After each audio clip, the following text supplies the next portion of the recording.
দেখ আগে আমি বললাম যে বিপ্লব জিনিসটাকে বুঝতে হবে। বিপ্লব মানে হচ্ছে সমাজ টোটাল পরিবর্তন, সমাজের পরিবর্তন। আগে ফরাসি বিপ্লবে কে, প্রথমে একটা জিনিস বলে আমি স্টার্টিং এ বলে দিই, ফরাসি বিপ্লবে কে কারা রাজত্ব করছিল বলতো? বুর্বো রাজবংশ। কি বুর্বো? ইংরেজিতে লিখবো।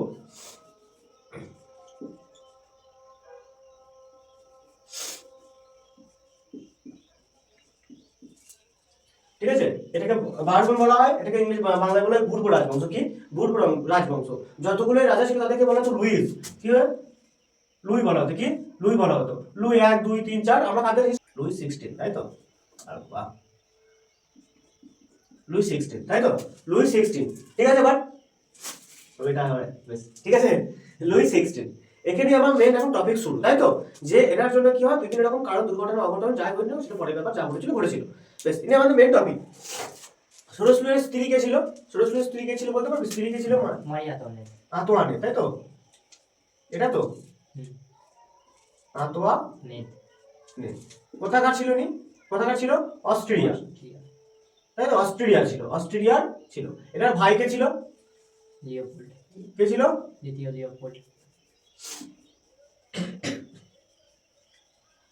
লিওপোল্ড দ্বিতীয়, তাই তো?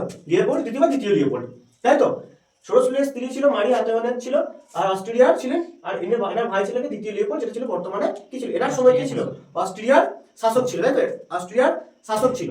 এই পর্যন্ত ক্লিয়ার, আর কিছু জানার দরকার নেই, বুঝা গেছে? এবার হচ্ছে ইনি সিংহাসনে বসেছিলেন 20 বছর বয়সে। কত? 20 বছর বয়সে সিংহাসনে বসেছিলেন।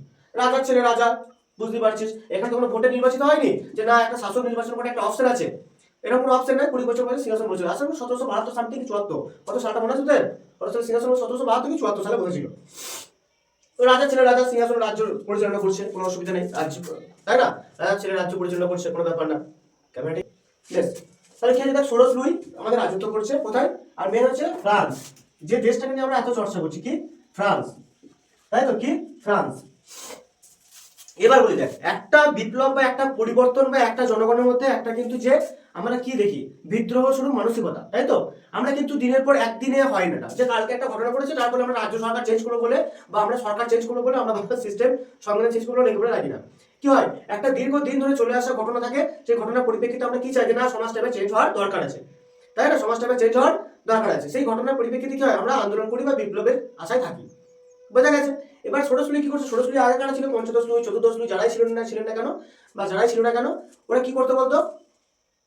সমাজটাকে এভাবে চালাতো যে ওরা শুধুমাত্র কি বলতো, যে রাজার ছেলে রাজা বসবে, আর বাকি যারা জন্মগ্রহণ করেছে তারা ব্যাস যা করে খাবে ভাববো।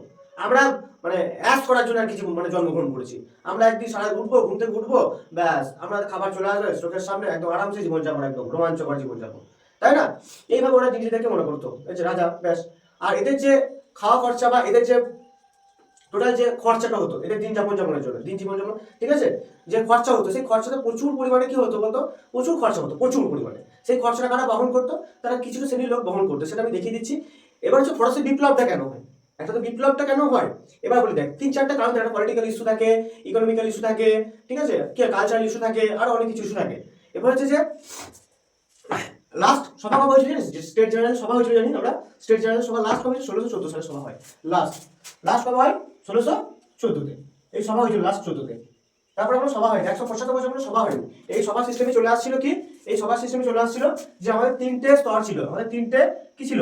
3টে স্তর ছিল, তাই তো? কি কি স্তর? 3টে স্তর ছিল। কি কি ছিল? একটা ছিল ফার্স্ট, একটা কি ছিল? এটা ক্লার্জি ছিল, ক্লার্জি ছিল। সেকেন্ড কারা ছিল? দ্বিতীয় কারা ছিল? দ্বিতীয় শ্রেণীতে কারা ছিল? নোবিলিটি ছিল। কারা? নোবিলিটি ছিল। তৃতীয় কারা ছিল? তৃতীয় সম্প্রদায়ের ব্যক্তি ছিল। তৃতীয় সম্প্রদায়কে কটা ভাগে ভাগ করা হয়? 3টে ভাগে ভাগ করা হয়। এটা 2 নম্বর, এটা 3 নম্বর, তাই তো? এটা 2 নম্বর, এটা হচ্ছে 3 নম্বর। 3 নম্বর করে এবিসিডি করে কটা ভাগে ভাগ করা হয়? 3টে ভাগে ভাগ করা হয়, 3টে ভাগে ভাগ করা হয়। এবার যে এই 1614 সালে যে সভাটা হয়েছিল না, এটা সভা বসেছিল। কিরকম একটা সভা বসেছিল বলতে, এটা পড়া আসছি। 3 শ্রেণীর লোক ছিল, ঠিক আছে? 3 শ্রেণীর লোক কি, এই যে 2 শ্রেণীর লোক যে জীবনযাপন করতো না, এই 3টে শ্রেণীর লোক এদেরকে চালাতো। মানে এরা যে খেটে খেটে ইনকাম করবে, এদের টাকায়, এদের পরিশ্রমে এই দুজন লোকের কি হবে? খরচা চলবে, ঠিক আছে? খাওয়া সমস্ত কিছু খরচা চলবে, ভরণ পোষণ খরচ চলবে। এই 3টে শ্রেণী যে ইনকাম করবে, এই 3টে শ্রেণী যে ইনকাম করবে, এদের তাই কাজ চলবে, এদের খরচা, বুঝা গেছে? এরা ছিল যাজক সম্প্রদায়। আর এরা কারা ছিল না? রাজাদের অভিজাত যারা রাজাদের কি রাজাদের আত্মীয়দের মধ্যে পড়ে যায়, এরা রাজাদের আত্মীয়দের মধ্যে, রাজাদের রিলেটিভসদের মধ্যে যায়, ভাই কাকা এটা সেটা যারা পাশে পড়ে গেছে। ক্লিয়ার? আর এরা কারা? এরা আছে যে শিক্ষিত সমাজ আছে, যেমন হচ্ছে উপরে ক্লাসে কারা আছে, উপরে ডাক্তার আছে, যেমন আছে উকিল আছে, চিকিৎসক আছে, তাই না? এখানে কারা আছে? এখানে কৃষক আছে যাদের নিজস্ব সম্পত্তি আছে, তাই না? এখানে কি আছে? এখানে উকিল আছে বেশ যাই উকিল, হ্যাঁ উকিল, ব্যবসায়ী আছে, মার্চেন্টস আছে, ওরা আছে। এখানে কারা আছে? কৃষক আছে, কারা আছে? তারপরে আছে মাটি, কুমোর আছে, ঠিক আছে, কুমোর আছে। এখানে কারা আছে? কুমোর আছে। এখানে কারা আছে? এখানে হচ্ছে কৃষক আছে যাদের জমি নাই, তারা আছে, যাদের জমি নাই, মানে নিজস্ব কোনো জমি নাই, ঠিক আছে। আর কারা আছে? শ্রমিকরা আছে। কারা আছে? শ্রমিকরা আছে। এই তিনটে এই শ্রেণী যা ইনকাম করবে কাদের চলবে? এই দুজন ব্যক্তিদের চলবে। এই দুশো শ্রেণীর লোকেরা কি করবে? জীবনযাপন করবে। তোমরা কি করছে দেখা দরকার নাই। 1614 সালে একটা সভা হয়েছিল, স্টেট জেনারেল সভা। সেই সবাই কি বলা হয়েছিল যে এরা কোনো কর দেবে না, এই দুটো শ্রেণী কোনো কর দেবে না। কর দেবে কারা? এই সমস্ত লোকরা কর দেবে, ঠিক আছে। এই তিনটে শ্রেণীর লোকেরা কর দেবে, মানে এই থার্ড এসেস্টের লোকরা কি করবে? কর দেবে। আর ফার্স্ট এসেস্ট সেকেন্ড এসেস্ট কি করবে? কর দেবে না। তাহলে বোঝা গেছে? মানে তোমরা খালি জীবনযাপন করো, তোমরা খালি অ্যাশ করে যাও, ব্যাস খরচা তো থার্ড এসেস্ট থেকে আসবে। এটা একটা মেন্টালিটি, বুঝা গেছে? এবার জনগণ বুঝতে পারে। আরেকটা কথা তোদেরকে বলে দিই, দেখ দেখবি এই যে প্রথম লোকের তো কোনো অসুবিধা ছিল, দ্বিতীয় শ্রেণীর কোনো অসুবিধা ছিল না। অসুবিধা কাজে ছিল? তৃতীয় শ্রেণীতে অসুবিধা ছিল। এদের মধ্যেও কি এদের অসুবিধা ছিল? এটা অসুবিধা ছিল না। কারণ এরা দেখ অসুবিধা ছিল না বলবো না, অসুবিধা ছিল, কিন্তু এরা সেই ভাবনা চিন্তাটা করতে পারবে না যে সমাজে পরিবর্তন চায়, তাই কি? দেখ আমাদের মধ্যে দেখবি যারা এই ছোট কাস্টের আছে বা যারা গরিব দুস্থ যারা খেটে খায়, তারা দেখবি রাজ্য সরকার নিয়ে তো মাথামাতি করে না, যারা দিন আনে দিন খায় চলে যায়, তাই না? এটা তো জানি আমরা কিছু পরিবর্তন করতে পারবো না। আর যারা বড় লোক আছে তারা কিন্তু দিন চলে যাচ্ছে, যে যা হচ্ছে হোক, আমরা তো টাকা পেয়ে যাচ্ছি। চাইছে কারা পরিবর্তন কারা চায়? যারা উপর লেভেলের বড় লোক আছে, ধনী ব্যক্তি, তারা কিন্তু পরিবর্তন চায় না, তারা ধনী অলরেডি, আমাদের পরিবর্তন দরকার নেই। যারা গরিব আছে একবারে, তারা দেখছে আমরা পরিবর্তন করে তাদের মানসিকতা নেই, তো তার জন্য হবে না যে আমাদের মতো ক্ষমতা নাই, আমরা পারবো না, আমাদের থাকবার দরকার নেই পরিবর্তন, মানে এরকম তাদের চিন্তা ভাবনাটাই আসবে না। তখনকার লোকে বেশিরভাগ লোকই অশিক্ষিত ছিল, পড়াশোনা জানতো না, তারা কি করে জানবে? তাহলে চাইছে কারা পরিবর্তন? মিডিল ক্লাসরা কি চাইছে? পরিবর্তন চাইছে। কারা? যারা লিখতে পড়তে জানে, যেমন দার্শনিকরা, ঠিক আছে, কিছু ডাক্তার, কিছু উকিল, যারা কিছু কৃষক, যারা পড়াশোনা জানে, তারা সমাজটাকে পরিবর্তন করার চেষ্টা করছে। তারা চাইছে যে না, গরিবদের পরিবর্তন হওয়া দরকার আছে, আমাদের পরিবর্তন হওয়া দরকার আছে, আর বড় লোকরা কিছু সুবিধা ভোগ করছে, এদের পরিবর্তন হওয়া দরকার আছে, সমাজে পরিবর্তন দরকার। এই যে চিন্তা ভাবনাটা কিসের মাধ্যমে প্রকাশ পাচ্ছে? কারা প্রকাশ করছে? সেই সব দার্শনিকরা। কারা?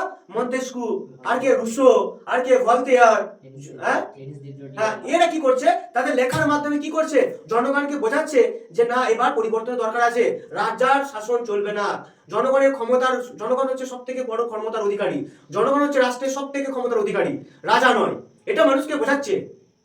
কে বোঝাচ্ছে বলতো? সব থেকে বড় কে বুঝিয়েছে? রুশো বুঝিয়েছে। রুশো কি সামাজিক চুক্তির মাধ্যমে কি বুঝিয়েছে? যে জনগণ হচ্ছে সর্বোচ্চ ক্ষমতার অধিকারী, তাই না? এইভাবে মানুষকে কিন্তু দার্শনিকরা প্রচুর বুঝিয়েছে। বোঝানোর পর কি জনগণ কি বুঝতে শিখেছে? আস্তে আস্তে জনগণ কি হচ্ছে? রাজার বিরোধী হয়েছে। দিনের পর একটা থেকে দুটো লোক থেকে তিনটে লোক, সবাই আস্তে আস্তে কি হচ্ছে? বিরোধী হচ্ছে।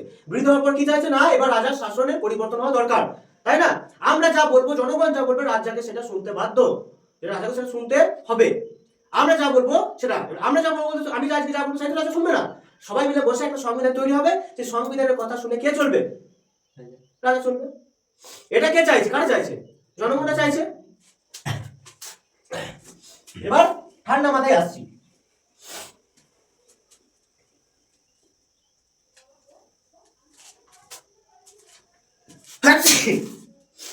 ঠান্ডা লেগে গেছে রে।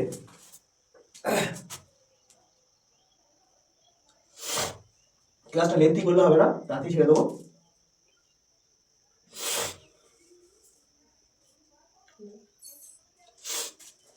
বল কিছু অসুবিধা? বল, বুঝবি ক্লিয়ার করে। দেখ ইউরোপের হিস্ট্রি পড়ে মজা পাবি, কিন্তু ক্লিয়ার করে ভালো করে বুঝবি।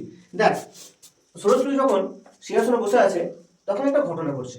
কি ঘটনা ঘটছে? আমেরিকায় একটা ঘটনা ঘটছে। আমেরিকায় স্বাধীনতা যুদ্ধ চলছে। আমেরিকায়, ঠিক আছে, আমেরিকায় কি চলছে? একটা স্বাধীনতা যুদ্ধ চলছে, তাই তো?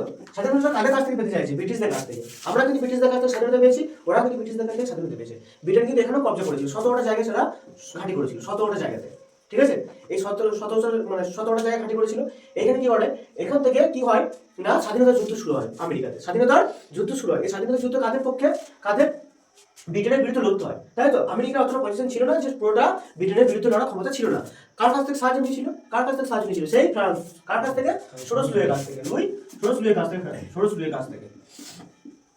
সোরস লুইয়ের কাছ থেকে কি বললো? এরা কি চাইলো? সাহায্য চাইলো। সোরস লুই কি বললো?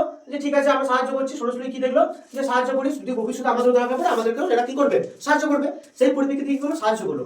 প্রচুর পরিমাণে টাকা, প্রচুর পরিমাণে ফসল, প্রচুর পরিমাণে খাদ্য এই সোরস লুই আমেরিকাকে পাঠিয়েছিল। এবার বলি, টাকাটা পাঠিয়েছিল, যে টাকাটা পাঠিয়েছিল সেটা তো ওর কোনো কোষাগারের টাকা নয়, বা যেখানে কোষাগারের টাকা নয়, জনগণের কাছ থেকে নিয়ে একটা টাকা পাঠাচ্ছে। জনগণের যে কৃষক ফসল ফলাচ্ছে সেখান থেকে নিয়ে পাঠাচ্ছে। যখন খাদ্য এখান থেকে এখানে আসে তখন এখানে খাবারের দাম বাড়বে না বাড়বে না? এখানে খাবারের দাম বাড়বে, সাধারণ মানুষ কি করে খাবার কিনে খেতে পারবে না, খাবারের দামটা বেড়ে যাবে। তো এই একটা যে ক্ষোভ সৃষ্টি হচ্ছে, ক্ষোভ তো সৃষ্টি হচ্ছে। এদের কিছু চাই না, সোরস লুই দিচ্ছে আমার কিছু চাই, আমি তো ঠিক আছি, খাবার পাঠিয়ে দাও, এই তোর 1 বিঘে জমির ফসল, বেশ কিছু টাকা পাঠিয়ে দাও আমেরিকাতে খাবারটা, তাই না? এরকম করে খাবার পাঠিয়ে দিতে সৈনিকগুলোকে বলছে যাও তোমাদের এখানে কিছু লড়তে হবে না, তোমরা যাও আমেরিকা থেকে লড়াই করো ব্রিটিশদের বিরুদ্ধে। আমেরিকার হয়ে প্রচুর পরিমাণে সৈন্য, খাবার, সমস্ত কিছু দেয় এই আমেরিকা লড়াইয়ের জন্য দিয়েছিল। বুঝা গেছে? এটা তো সব থেকে বড় কারণ। পরবর্তীতে দেখা যায় আমেরিকা কিছুই দেয় নাকি, আমেরিকা লাত্তি মেরে তাড়িয়ে দিয়েছিল। বুঝা গেছে? আমেরিকাকে পরে কিছুই দেয়নি। সব থেকে বড় বিষয় হচ্ছে এটা, এই আমেরিকার সাথে এরা কি করেছিল? বন্ধুত্ব স্থাপন করেছিল আর যুদ্ধে লড়াই সাহায্য করেছিল। সোরস লুইয়ের সব থেকে বড় ফল্ট যদি বলে কোন কোশ্চেন আছে, সোরস লুইয়ের সব থেকে বড় ভুল কি ছিল? আমেরিকার সাথে বন্ধুত্ব স্থাপন করা। আর সব থেকে ভুল ছিল যেকে সাহায্য করা। বন্ধুত্ব করেছিস কর, ও তো বলতে পারতো যে আমি সাহায্য করতে পারবো না, সাহায্য করেছে। কার বিরুদ্ধে? আবার ব্রিটেনের বিরুদ্ধে। বুঝা গেছে? এই যে এটা হলো, এইখান থেকে শুরু হলো সোরস লুইয়ের পতনের আস্তে আস্তে ধাপ শুরু হলো এখান থেকে। বুঝা গেছে? এখান থেকে শুরু হলো ফরাসি বিপ্লবের আসল স্টেপ। এই জায়গাটা থেকে ফরাসি বিপ্লবের আসল স্টেপ শুরু হলো এখান থেকে ফরাসি বিপ্লব স্টার্ট। এবার আস্তে আস্তে মানুষ কি করলো? ক্ষিপ্ত হতে শুরু হলো, আর আস্তে আস্তে মিলিটারি আর্মি যারা ছিল তারা ক্ষিপ্ত হতে শুরু হলো। এরপর আস্তে আস্তে বিপ্লব, ফরাসি আন্দোলন, ফরাসি বিপ্লব, সমস্ত কিছু এইখান থেকে শুরু হলো। স্টার্টিং পয়েন্ট এটা। বুঝা গেছে? এখান থেকে স্টার্টিং পয়েন্ট। এবার আস্তে আস্তে কি হচ্ছে? সোরস লুইয়ের কি হচ্ছে? ব্রিটিশ মানুষ জেগে উঠছে। কাদের জন্য জেগে উঠছে? সেই সব দার্শনিক কারা কারা ছিল, সেই সব দার্শনিক কারা কারা ছিল বলতো? দার্শনিক কে ছিল? দার্শনিক কে ছিল? মন্তেস্কু ছিল, ঠিক আছে? মন্তেস্কু ছিল, রুসো ছিল, ভলতেয়ার ছিল, ঠিক আছে? ভলতেয়ার ছিল। ফরাসি বিপ্লব জনক কাকে বলা হয়? রুসোকে বলা হয়। রুসো কি লিখে সামাজিক চুক্তির মাধ্যমে কি বললো? যে জনগণ ছিল সর্বোচ্চ ক্ষমতার অধিকারী। জনগণ তাতে কি হলো? যে বুঝলো না সত্যি তো তাই, আমরা সর্বোচ্চ ক্ষমতার অধিকারী, আমরা যা করবো জনগণকে, রাজাকে তাই শুনতে হবে। আমরা যে সংবিধান তৈরি করবো সেই সংবিধান রাজাকে মেনে চলতে হবে। এটাতে রুসোর মাধ্যমে কিন্তু রুসো প্রচার করলো। মন্তেস্কু কি বললো? মন্তেস্কু বললো 3টা ভাগ দিল: শাসন বিভাগ, বিচার বিভাগ আর আইন বিভাগ, তাই তো? আর আইন বিভাগ, ঠিক আছে? এই 3টে বিভাগকে কি করলো না, এদেরকে কি চাইলো? যে এই 3টে বিভাগ কি হবে? আলাদা হবে। এই 3টে বিভাগ, এই যে চিন্তা ভাবনাটা, এটা আমেরিকা নিয়েছিল। এটা আলাদা করেছিল। এখান থেকে আমরা নিয়েছি, আবার আমেরিকা থেকে আমরা নিয়েছি। দেখ মন্তেস্কু চিন্তা ভাবনা, এই 3টে বিভাগ আলাদা করার জন্য। এই চিন্তা ভাবনাগুলো কিসের মাধ্যমে? বিভিন্ন পত্রিকার মাধ্যমে, বিভিন্ন বইয়ের মাধ্যমে, বিভিন্ন কিছুর মাধ্যমে কি হতো? পত্রিকায় মানে আসতো, মানুষজনের কাছে ছড়াতো। দেখবি আগের দিনে লোকটা অনেক মূর্খ ছিল, চায়ের দোকানে কি হতো বলতো? একজন শিক্ষিত লোক থাকতো, সে পেপার পড়ে সবাইকে শোনাতো। মানুষ জাগ্রত হতো যে না সত্যি রাজার বিরোধিতা করতে হবে এবার, তাই না? আমরা কেন এরকম পিছিয়ে থাকবো? বুঝে গেছে? আমরা কেন এরকম পিছিয়ে থাকবো? ওই জন্য ফরাসি বিপ্লব দার্শনিক অবদানটা কি বুঝতে পারছিস তো? কি মেন অবদান বলতো? যে জনগণকে কি করেছিল? জনগণকে সচেতন করেছিল। কিসের জন্য সচেতন করেছিল? তাদের অধিকার সম্পর্কে সচেতন করেছিল। তাদের অধিকার কি ঠিক ছিল? তারা যে অধিকারে ছিল, তারা যে অধিকার থেকে বঞ্চিত ছিল, তারা ঠিক ছিল না। যারা অধিকার থেকে কি ছিল? বঞ্চিত ছিল। সেই অধিকার সম্পর্কে তাদেরকে সচেতন করলো যে তোমাদের অধিকার ঠিক নেই। সেই অধিকার সম্পর্কে সচেতন করার দায়িত্ব কারা নিয়েছিলেন? এইসব দার্শনিকরা নিয়েছিলেন। এবার বিভিন্ন দার্শনিক বিভিন্ন রকম মতামত দিয়ে তাদেরকে সচেতন করেছিলেন, বিভিন্ন বই লিখেছিলেন, বিভিন্ন পত্রিকা লিখেছিলেন। ক্লিয়ার? এই পর্যন্ত ক্লিয়ার? বেশ। এটা ফরাসি বিপ্লব হচ্ছে। কারণটা কি? যে ফরাসি বিপ্লবের শুরুটা কি করে হলো? ক্লিয়ার হয়ে গেছে? আর দ্বিতীয় লিওপোল্ড বললাম, সোরস লুইয়ের সালাবার সম্বন্ধে যাই ছিল, ভাই ছিল, আমারই 18 বছর ভাই ছিল। বুঝা গেছে? এই ফরাসি বিপ্লব যখন জনগণ খেপে ওঠে তখন এই অস্ট্রেলিয়ার শাসকের কাছে, মানে লিওপোল্ডের কাছে কি চেয়েছিল? সাহায্য চেয়েছিল। ঠিক আছে? এটা হচ্ছে দ্বিতীয় লিওপোল্ডের কর্মকাণ্ড। দ্বিতীয় লিওপোল্ডের এইটুকু জানলেই না। এই পর্যন্ত বুঝতে পারা অসুবিধা? বল, কিছু অসুবিধা বল। যদি কিছু বুঝতে অসুবিধা আমার বলবি। বুঝতে অসুবিধা? এবার আসি, এবার হচ্ছে আসল খেলা।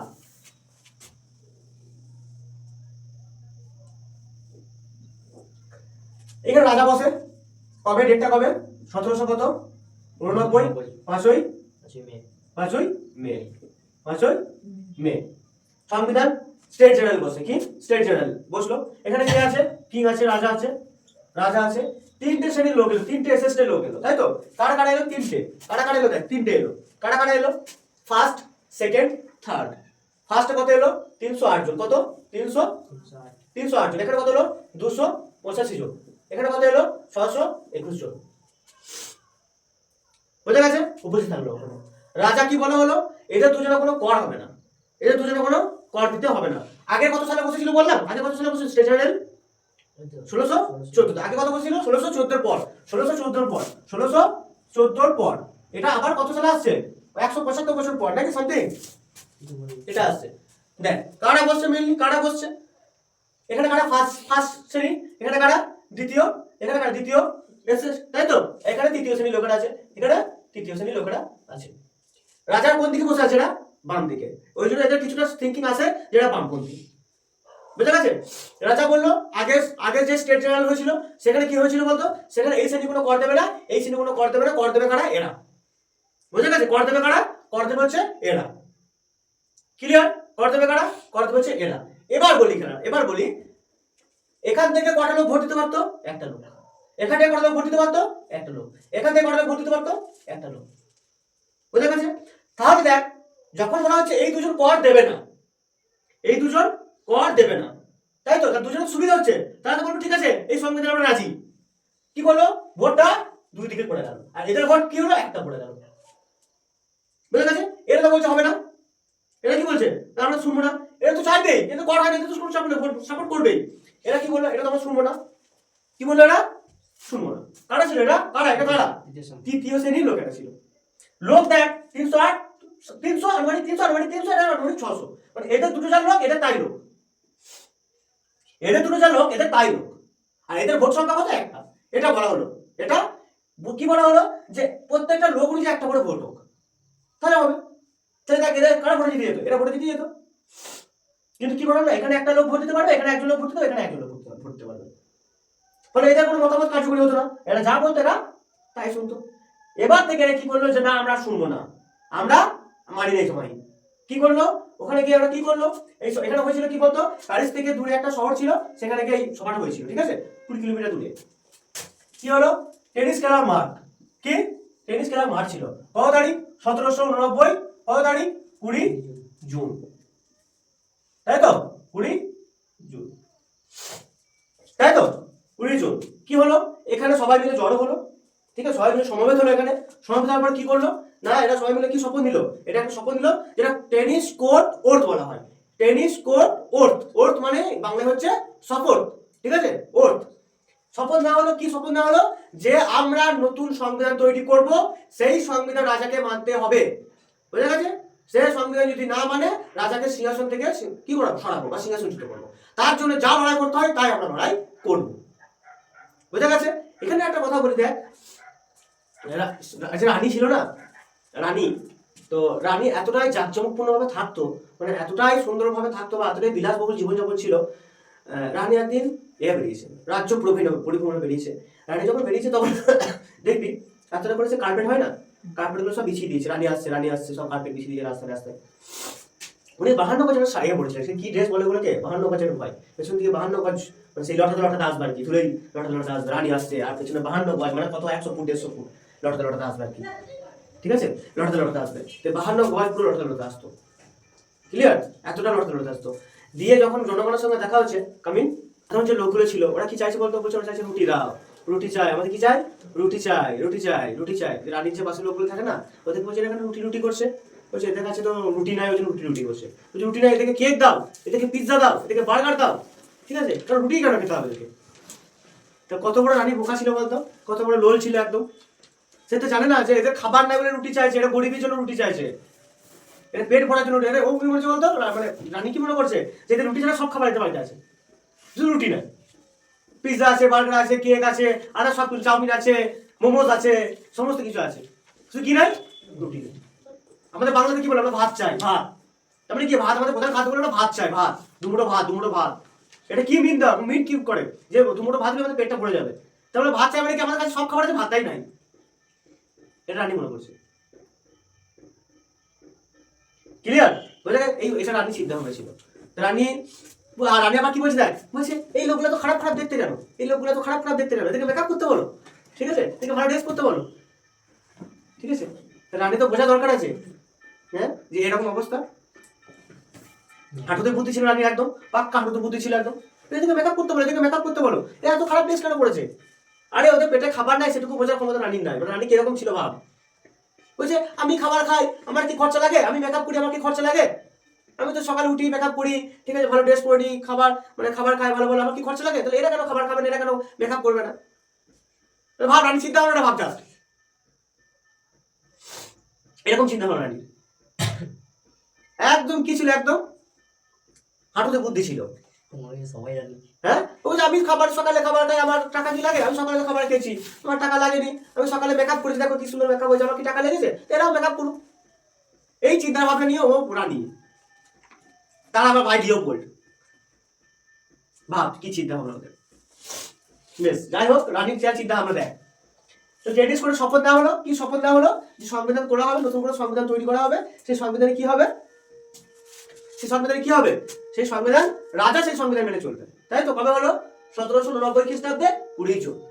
এই সংবিধানের প্রথম, তারপরে কি চিন্তা ভাবনা করা হলো, তারপরে কি হলো, এইখানে কি হলো, বাস্তিল দুর্গ ছিল। কি দুর্গ? বাস্তিল দুর্গ। সেখানে কি ছিল, অনেকে বন্দী ছিল। কবে? 1790 খ্রিস্টাব্দে কত, 14ই জুলাই, 14ই জুলাই ছিল। কি করলো, এই যেখানে করা হলো, সেখানে কি করা হলো না, সেই বাস্তুল দুর্গ কি করা হলো, ভেঙে দেওয়া হলো, ভেঙে চুরমার করে দেওয়া হলো, প্রত্যেকটা ইট একদম চুরমার করে দেওয়া হলো, এবং সমস্ত যারা বন্দী ছিল তারা কি করে হলো, তাদেরকে সব ছেড়ে দেওয়া হলো, ছেড়ে দেওয়া হলো, তাদের মুক্তি করা হলো, সব মুক্তি করে দিল।